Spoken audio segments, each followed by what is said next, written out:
Hello, Year 9 and 10. Miss Jewis here again today, and we are going to be looking at the poem Remains by Simon Armitage. So, for ado now, can you please mind map the connotations of the three words on the screen there? So, you've got home, remains, and enemy. And what I would like you to do is just mind map connotations. So, anything that you associate with those words, anything that comes to mind when you see them as a challenge there. Can you try and use those words and what you can remember about this poem to write a brief summary of it? Okay, so pause the video now and do that.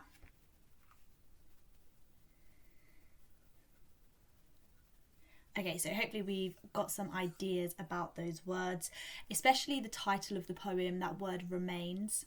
Okay, really, as we go through the poem, think about what that word means to you. So, what we're going to do today is we're going to revise poem Remains, discuss the effect of the language that Armitage uses. So we're going to go over a bit of context of the poem, we'll read through the poem and then answer some questions on it. Again, this is another poem in your GCSE anthology that you will be asked a question on in your GCSE exam, so it is really important to revise them all. Okay, so starting off with a bit of context. This poem's written by Simon Armitage. He's an English poet and playwright and novelist.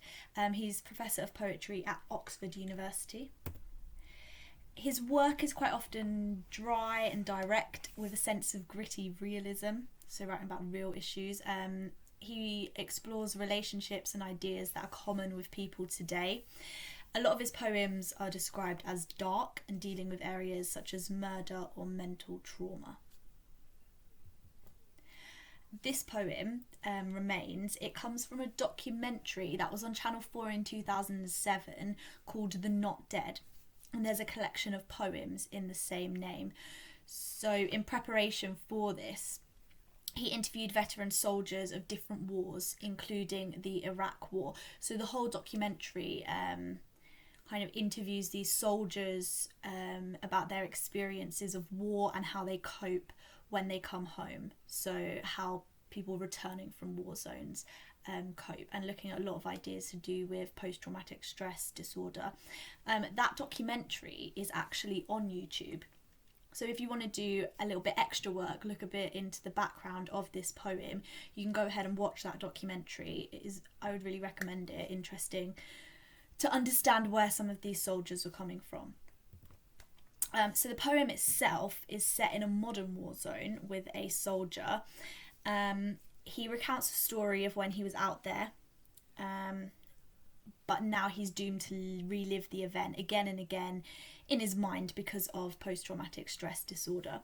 So Armitage interviewed a soldier, got the inspiration for this poem from one of his stories.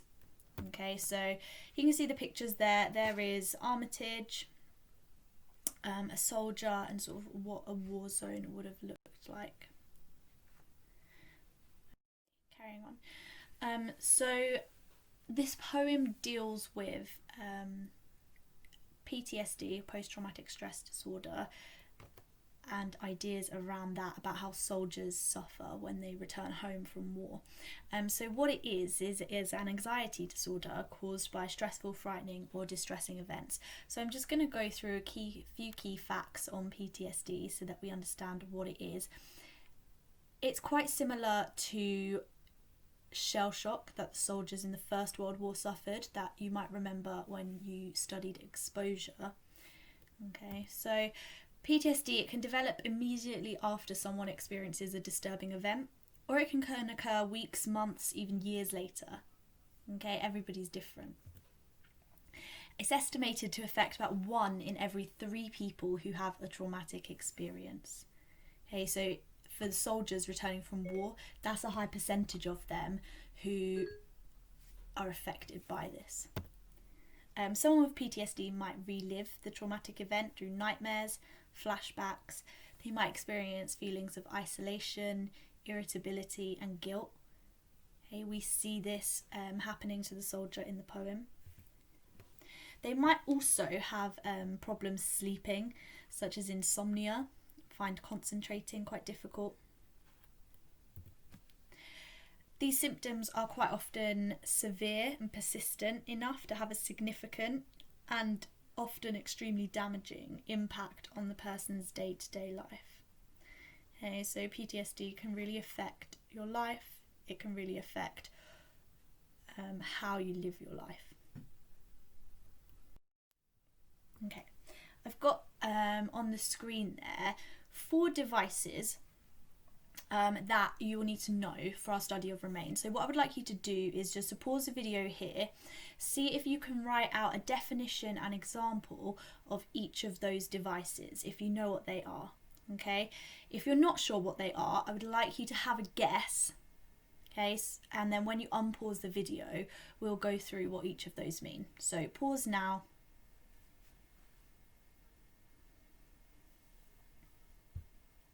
Okay, we should have written down what we think those devices mean and try to come up with an example. So the first one there, allusion. If you allude to something, if there's an allusion in a piece of writing, it basically just means a reference to another text, painting or film, usually a very famous reference. So when someone says you've got blood on your hands, it's an allusion to Shakespeare's Macbeth, because in that play, Lady Macbeth goes insane with guilt, sees blood on her hands. So that phrase, you've got blood on your hands, is an allusion to Macbeth, which helps make the meaning clear, makes it clear that the person's feeling guilty.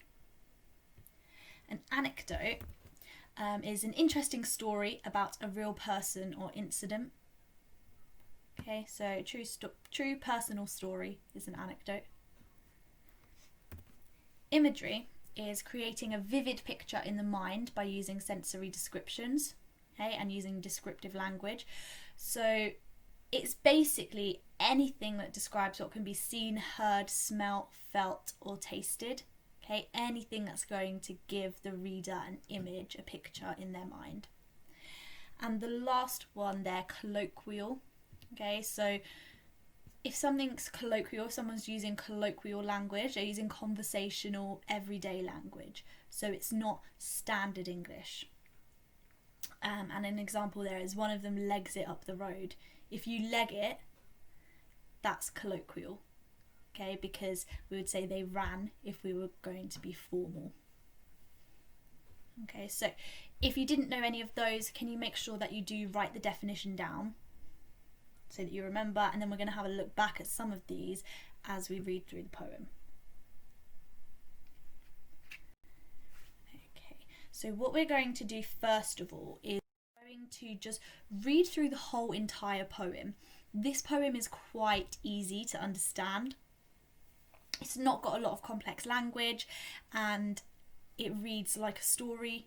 Okay, so we're going to read the whole thing through, and as we do, I just want you to think, what's the sort of tone of the poem? What's happening in the poem? What is the poet maybe trying to say? Okay, so I'll read through and just think, what does the poem make you feel? So it starts off. On another occasion, we got sent out to tackle looters raiding a bank, and one of them legs it up the road, probably armed, possibly not. Well, myself and somebody else are all of the same mind, so all 3 of us open fire. 3 of a kind, all letting fly, and I swear I see every round as it rips through his life. I see broad daylight on the other side. So we've hit this looter a dozen times, and he's there on the ground, sort of inside out. Pain itself, the image of agony. One of my mates goes by and tosses his guts back into his body, and then he's carted off in the back of a lorry. End of story, except not really. His blood shadow stays on the street, and out on patrol I walk right over it week after week.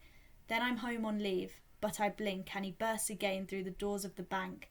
Sleep, and he's probably armed and possibly not. Dream, and he's torn apart by a dozen rounds, and the drink and the drugs won't flush him out. He's here in my head when I close my eyes, dug in behind enemy lines. Not left for dead in some distant, sun-stunned, sand-smothered land, or 6 feet under in desert sand, but near to the knuckle, here and now, his bloody life in my bloody hands. So we've got there, the first sort of half of the poem is the story of him saying how he was at war Okay, they went out to tackle looters raiding a bank, so some robbers in a bank. The army was sent out, and him and his friends end up shooting this one looter. And it's quite horrific, the imagery that he uses to describe how he looked when he was on the street.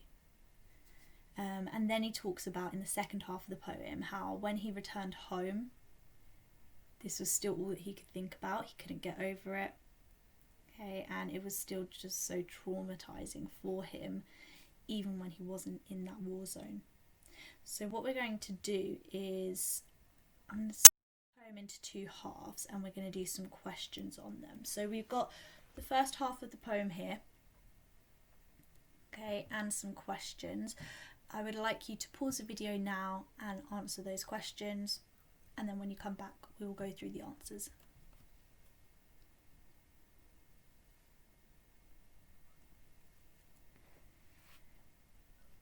Okay, so we've got the first question.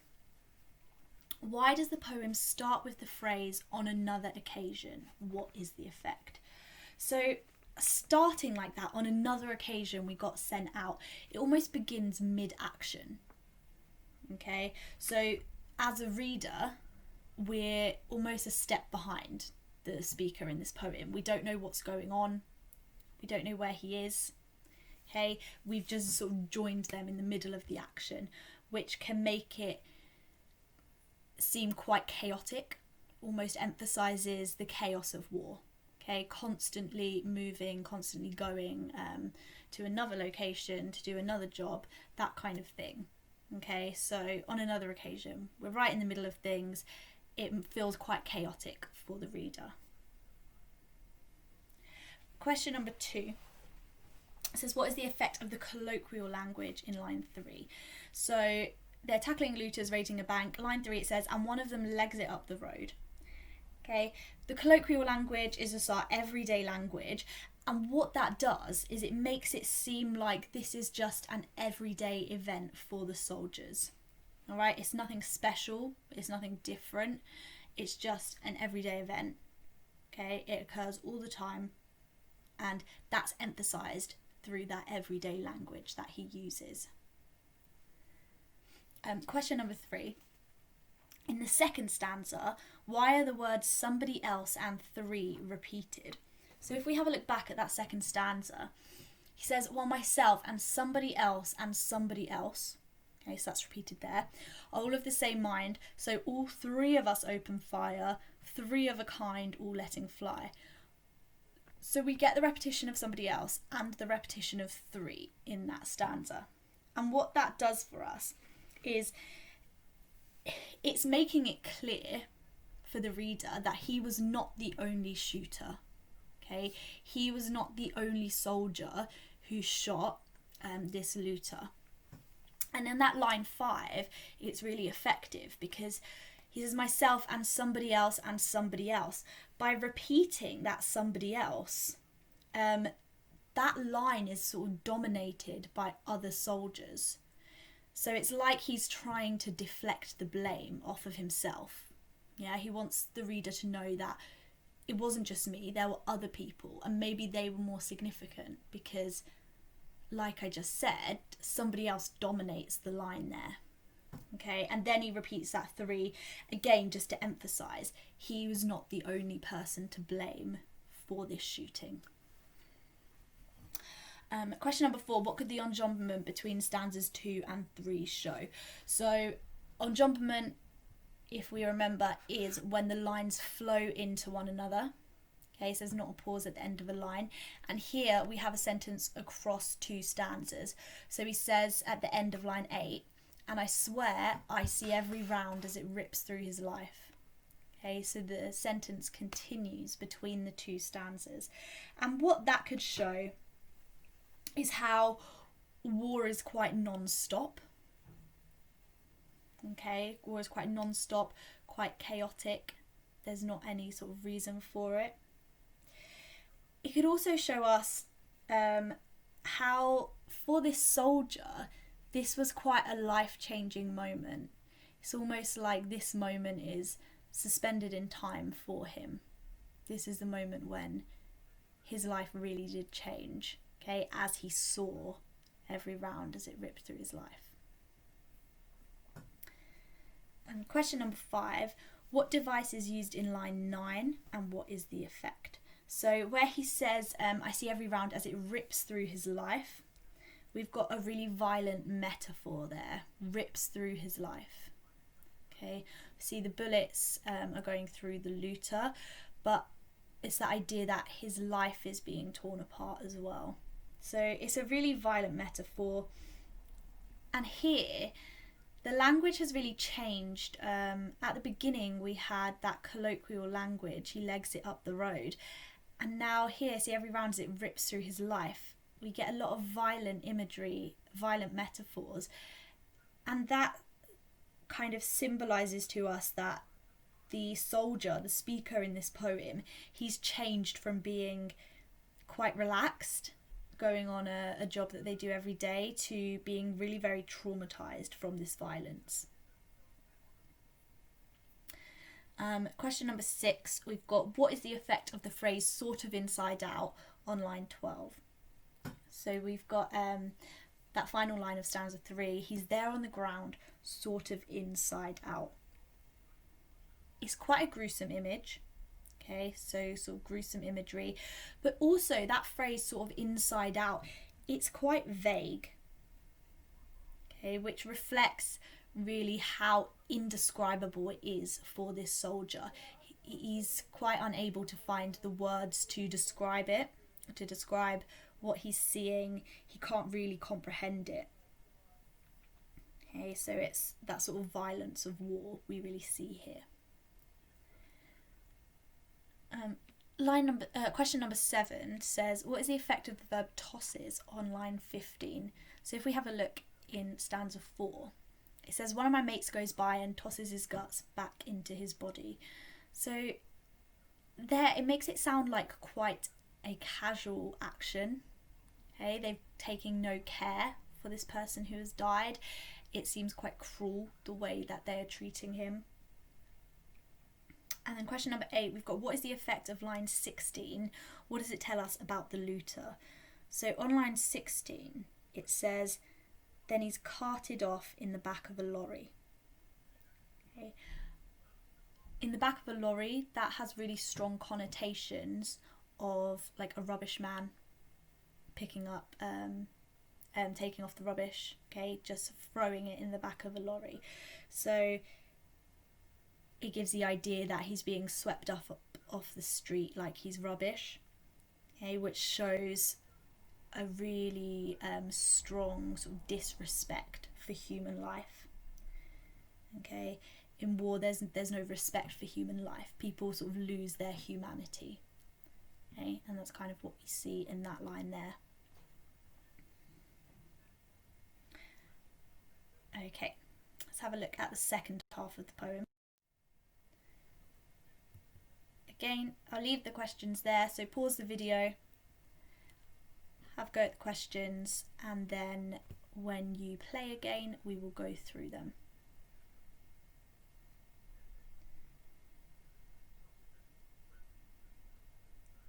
Okay, so question number 1 says, what device is used on line 18 and what is the effect? So here we have a bit of a change in the poem. So it says, end of story, except not really. His blood shadow stays on the street. We've got a metaphor there with his blood shadow. Okay. That phrase is really interesting. It's almost like the physical remains of him stay on the street. Okay, so he can see him on the street where they shot him.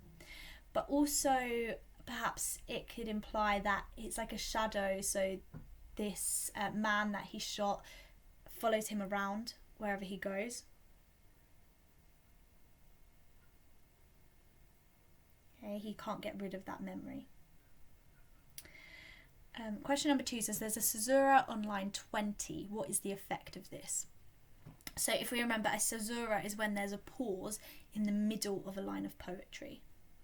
Okay, so on line 20, he says, then I'm home on leave. And there's a pause there.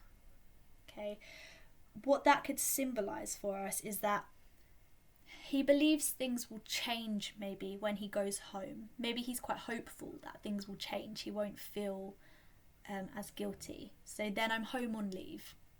And he pauses. So that pause, it tells us that he wants things to change. He wants things to be different when he returns home. But we know that he's not. So question number 3 says, on line 22, why is the phrase probably armed, possibly not repeated? Okay, and what that means is it's a repetition from the beginning of the poem. So if you remember on stanza 1, this is the last line of the poem. And it's repeated again here. So he says, sleep, and he's probably armed, possibly not. So we have that impression that he can't stop thinking about this soldier, this looter that he shot. And that repetition emphasises to us that it's exactly the same at home as it is at war. Okay, his thoughts are exactly the same. He's in the same mindset.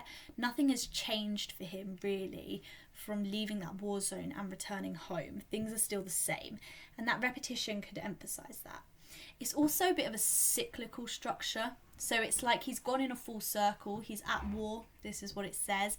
And then he returns home and he still has the same thoughts. He's still thinking the same way.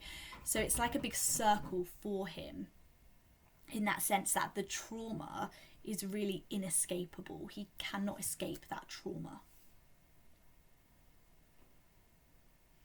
Question number 4 is, what device is used on line 24 and what is the effect? So he says here that the drink and drugs won't flush him out. Okay, so we can tell that this soldier has turned to drink and drugs to help him cope with returning home from the war. This was quite common. This is quite common for a lot of soldiers trying to deal with PTSD. But the key word in that line there is flush. Okay, drink and the drugs won't flush him out. So we've got a metaphor there. It's like he's trying to flush himself, which has connotations of trying to clean something out. Okay, so maybe he feels like he's got this sickness and he wants to cleanse himself. Okay, it's suggesting to us that he's unclean. He's trying to rid himself of something, trying to get rid of it. And that it's these memories of war, of what he did. Question number 5, what device is used in line 26 and what is the effect? So on that stanza he says, he's here in my head when I close my eyes, dug in behind enemy lines. So there's another metaphor there. Okay, and what that is, it's a war metaphor. Dug in behind enemy lines.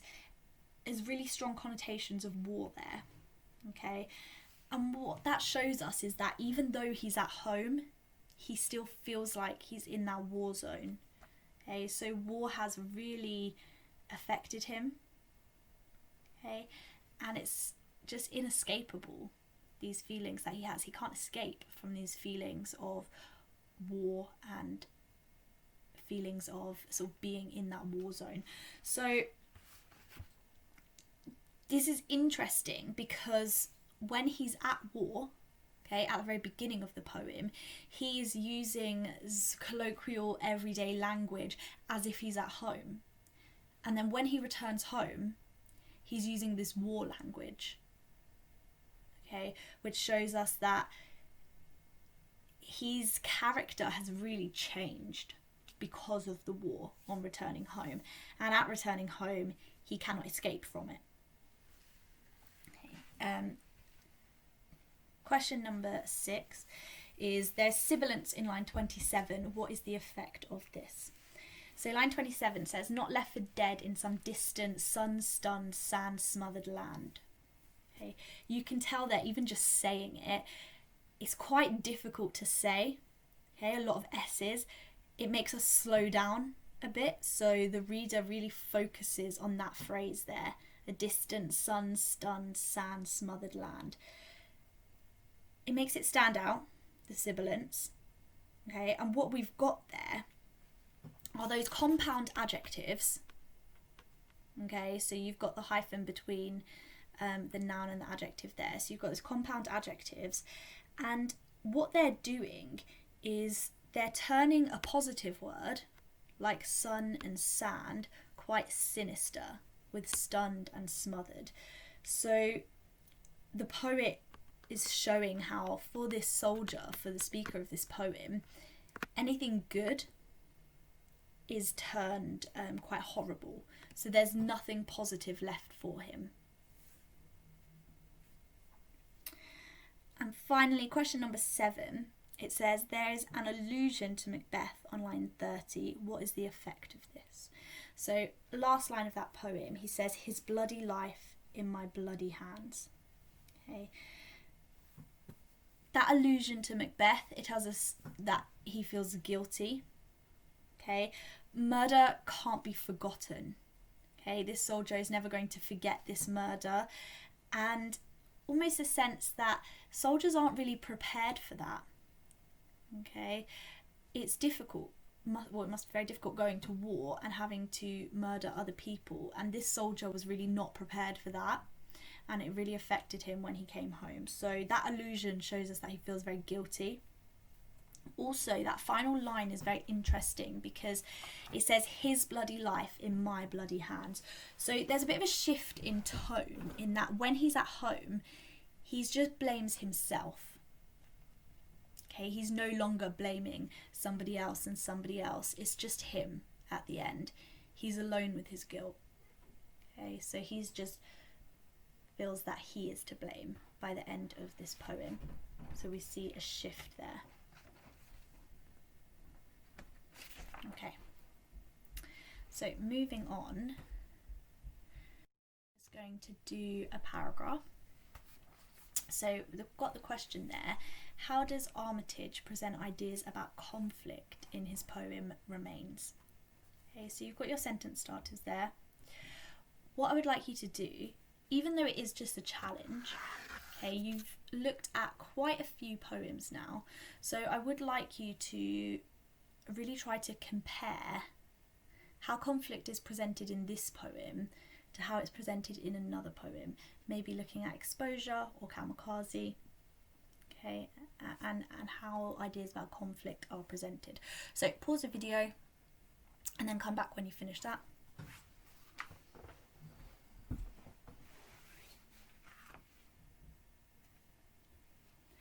Okay, thank you. Please do send your paragraph to your teacher for some feedback, so email it to them.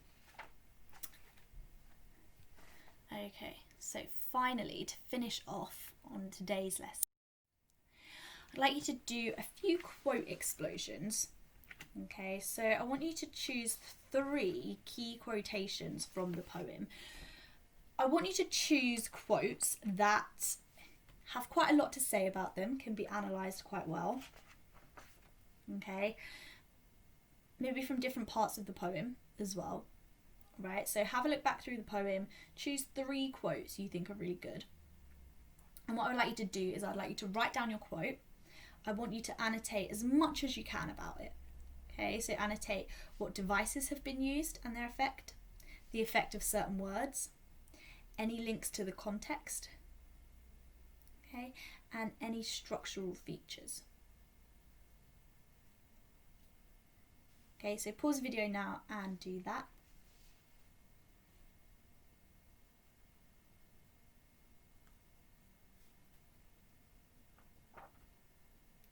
Okay, hopefully you've finished that. And that is the end of today's lesson.